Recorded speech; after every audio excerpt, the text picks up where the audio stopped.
আসসালামু আলাইকুম এভরিওয়ান। আমি আজকে মিষ্টি কুমড়ো ভাজি করব। তা আমার মিষ্টি কুমড়োটা কেটে নিয়েছি, গা কাছে নিয়েছি। এবার আমি সামান্য পরিমাণ হলুদের গুঁড়া আর স্বাদ মতো লবণ,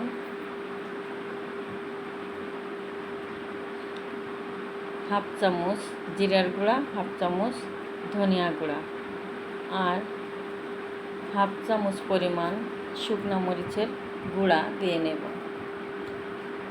এবার আমি এটা ভালো করে মিষ্টি কুমড়োর গায়ের সাথে মাখিয়ে নেব।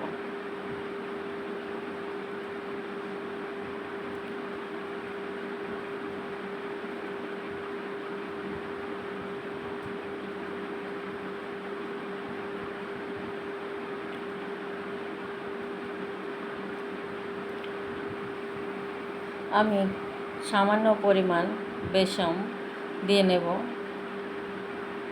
বেসন দিলে একটু গায়ের সাথে লেগে থাকবে। এবার আমি প্যানে তেল দিয়ে নিয়েছি। তেলটা গরম হলে আমি এই মিষ্টি কুমড়োটা ভাজব।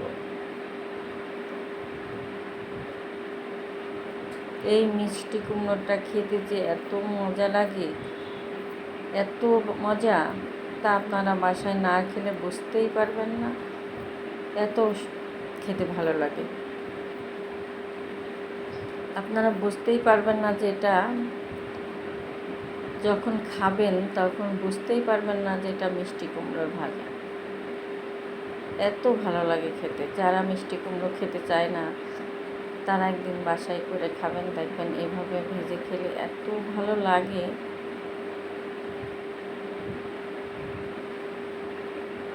আমি মিষ্টি কুমড়োগুলোকে একটু উল্টে দেব, উল্টে সবগুলো ভেজে নেব।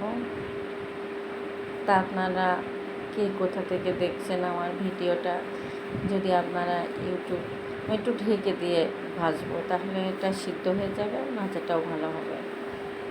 আপনারা কে কোথা থেকে দেখছেন আমার ভিডিওটা, আপনারা যদি ইউটিউব চ্যানেল থেকে দেখেন তাহলে আমাকে অবশ্যই সাবস্ক্রাইব করবেন, আর যদি ফেসবুক থেকে দেখেন তাহলে আমাকে অবশ্যই ফলো করে রাখবেন।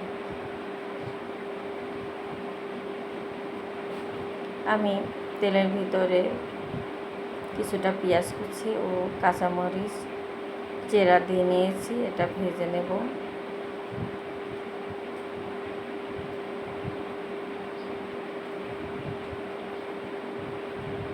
এবার মিষ্টি কুমড়ো ভাজাগুলোকে দিয়ে এটা নেড়ে নেব। এত সুস্বাদু, যারা মিষ্টি কুমড়ো পছন্দই করে না তাদের জন্য এই রেসিপিটা। তা আপনাদের কার কার এই মিষ্টি কুমড়ো ভাজি ভালো লাগে অবশ্যই কমেন্টসে জানাবেন।